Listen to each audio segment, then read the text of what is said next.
Ashama harka fuudhee jira jirtu jaalatamtootaaf kabajamtoota hordoftoota Zaaraa Intartiimentii nageenya kiyya lageeniif gaarreen kutee bahee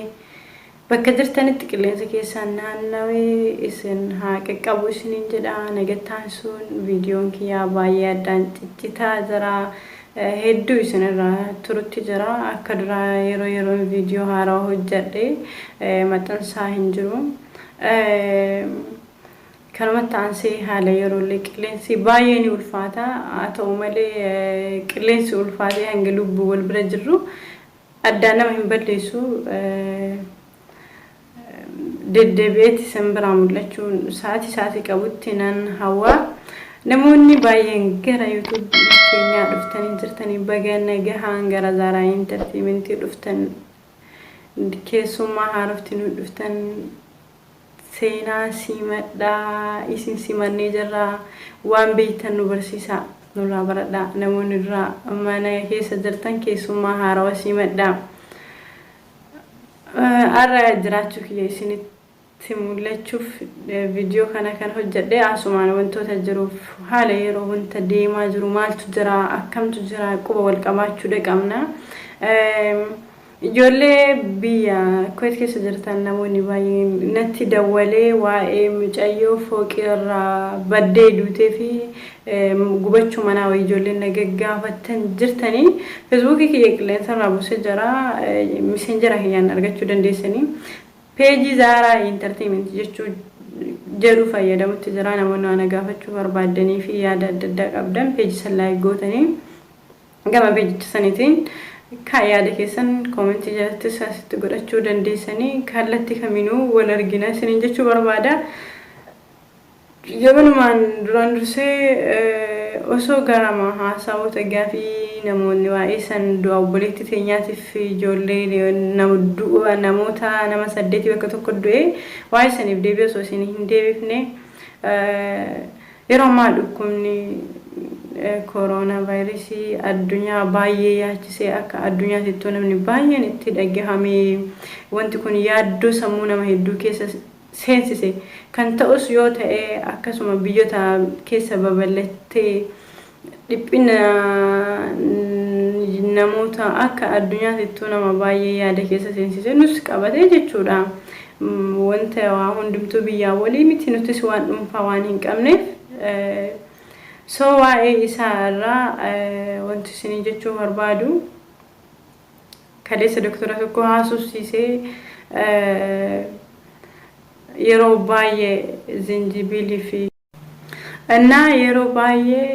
shunkurtii adii qullubbii fi zinjibilii fayyadamuu hin dagatinaa adraa jedhee adraanatti himee nama doktora tokko haasofsiisee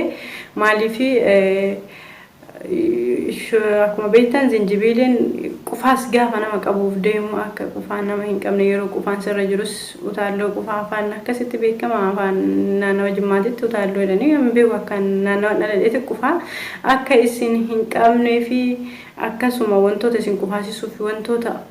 garaa keessan keessatti jarmii uumamu ni balleessa. Zinjibilii fi shunkurtii adii akkasii shunkurtii adiin akkamitti akka fayyadamtan shunkurtii adii daa'imaa fi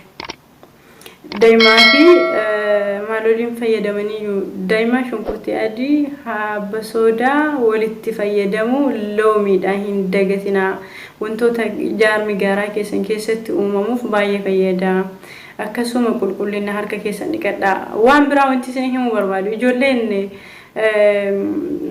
keessattuu biyyoota Arabaa keessa jirtan mahaalii wayii keessas yoo galtan suuqa gurgurdaa wantootuma ta'ee harka keessan arbaana osoo harkaan hin qabin harka keessanitti waa kaawwadhaa. Viidiyoota gadi lakkifamu yoo argitan namoonni dhukkuba saniin qaban arbaanatti hancufa isaanii baasanii gara arbaanaatitti arbaana irratti laaqanii hancuftu sun akka dhukkubni nama qabu taasisutti akka jiran viidiyoo gadi lakkifamu ijoolleen ittiin ilaaltan daawwattanii ni argitanii. Rabbiin jalatti namni hanga tokko waa hunda eeggachuun hin barbaachisaa. Rabbi hunda keenya iyyuu bakka jirrutti nu haa eegu. Amantii qabdanii Rabbiin kadhachuu hin dagatinaa. Maaliif jennaan wanti nuti abdannus isaa wanti nuti itti hirkannus isa waan ta'eef Rabbiin kadhachuu waa hunda keessan nu barbaachisaa. Haasawa kana asumatti goolabaa addunyaa guutuuf namoota dhukkubsateefis nu fayyaa qabuufis rabbii dhukkuba kana isatu gadi fidee rabbi nurraa haa kaasu. Namni itti dubbannu isa waan ta'eef rabbuma kadhannaa. Isinis bakka jirtanii rabbiin kadhadhaa. Amantii qabdaniin rabbi akka namaatii miti. Ati nama akkasii nama kana jedhee siin dhageeffatu akka garaa kan keetiif keessa keetii ilaalee kadhaati kadhattu si dhageeffata waan ta'eef kun dallansuu rabbii nutti aareeti dhukkubni dawaa hin qabne wanta rabbi irraa gadi dhufe nuti gadi fide nurraa haa kaasu bakka jirtanitti nagaa fayyaa isinii hawaa dhukkuba kanas ta'e wantu namoota keessattuu namoota biyya namaa jiran rabbi wanta hamtuu akka nurraa qabu rabbitti yeroo kamuu du'aayii kadhannaa wal jabeessuu fi wanta yaada jiruun hasawa kana asitti isinii golabee gama hasawa du'a obboleetti teenya fooqirraa darbanii ajjeesanii fi waa'ee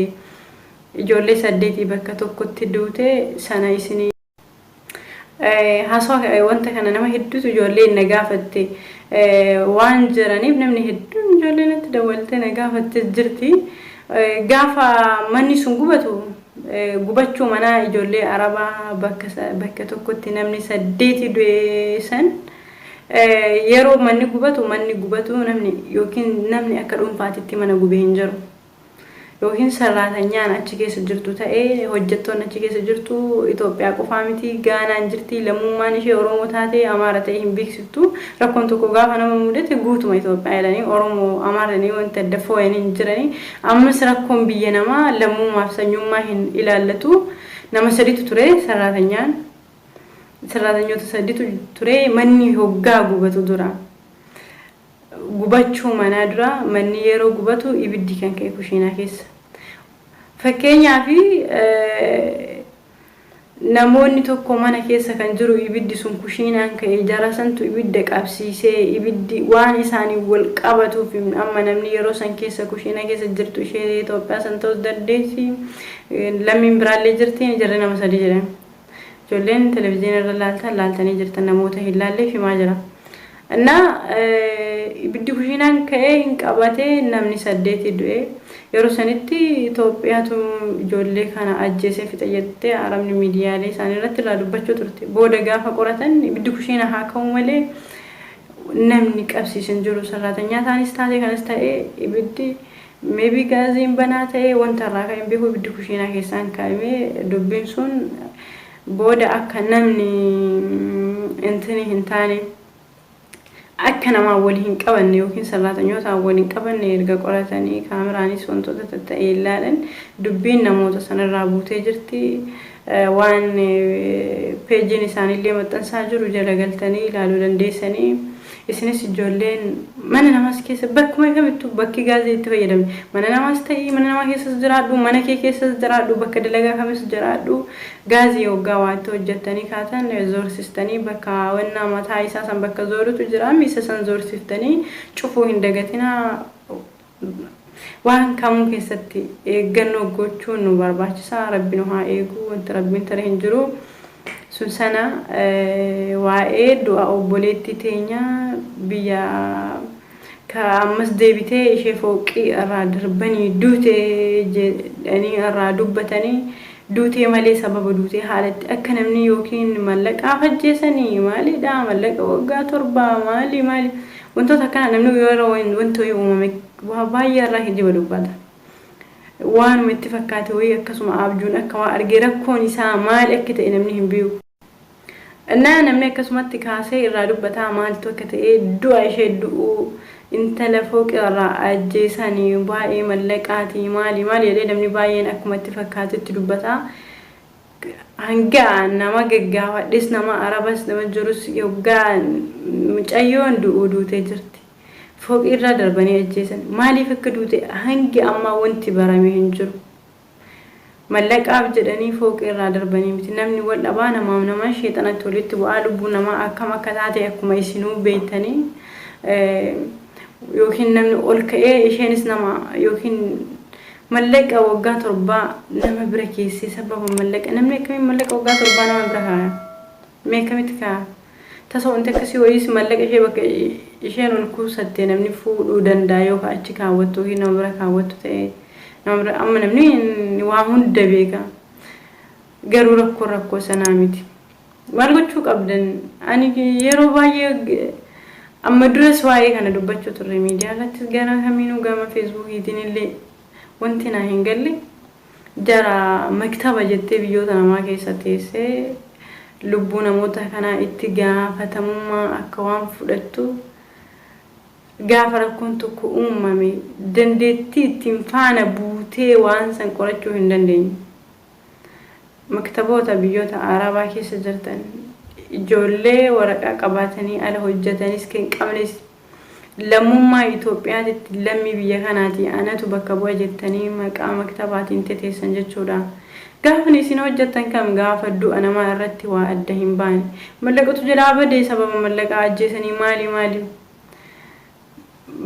waan keessa jirru waanuma namni hunduu argaa jiru irraa ummata hin gowwoomsina.